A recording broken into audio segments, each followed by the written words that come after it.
Okay, my name is Marshall Donaldson, and I'm going to be interviewing Mr. Eric Hamblin, who is a general contractor in my hometown in Eager. I chose to interview him because he is the general contractor that my dad has worked for in the past, and my dad referred me to interview him. So we'll start with the questions. Mr. Hamblin, how did you get into contracting? Well, I started out at an early age working for a gentleman in town as a concrete that did concrete work, and I just really enjoyed it. And after I graduated from college, which I didn't. My degree wasn't in anything to do with that, but I always enjoyed doing contracting. So I worked for a large plumbing outfit down in Phoenix for about 10 years, and we decided to move home, and I got my license and just started contracting. So. Wow, that's great. So it sounds like you had some experience in a few different fields before you decided to go into general contracting.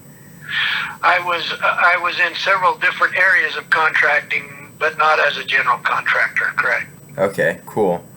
What are a few daily tasks that you experience as a general contractor? Well, the biggest one is to be in contact with homeowners that we're building houses for, or we do some small commercial, so whether it be a homeowner or a business owner, I think that's probably one of the most important things that I can do, is to stay in contact with them and make sure that they know what the schedule is and what we're getting accomplished today, and any questions that they might have. Cool. Do you still do it, do you lay your own cement or do any of your own subcontracting, or do you sub it all out?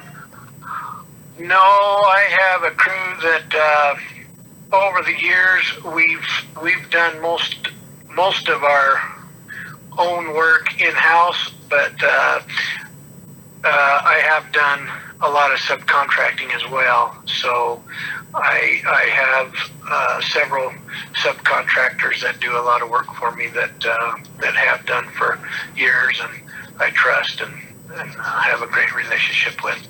Oh, awesome. That's cool. Yeah, thank you for sharing that. What is some advice, or what are some tips that you would have to give someone that might be considering this career? Well, probably the most important thing is to get a license for whatever trade you might be interested in, or a general contracting license. So many young people go to work and just work for somebody, and so I would really encourage anybody to study and get the education that they need, and the classes that they might need to be able to pass a contracting license, or the tests that they have, and to get their own license. So. Okay. Awesome. Thank you. That's getting more and more important.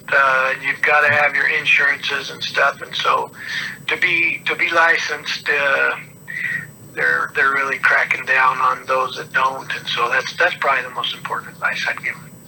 Okay. Well, thank you for that. And then just one more question. What's something that surprised you about your career? And something that you didn't expect, as far as maybe something that you find yourself doing, or just something that you like that you didn't know you would like?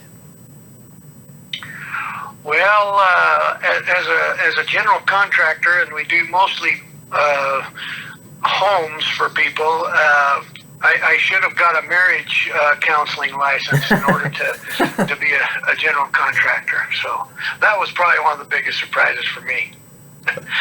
There's always lots of challenges between spouses when you're building a home for a couple.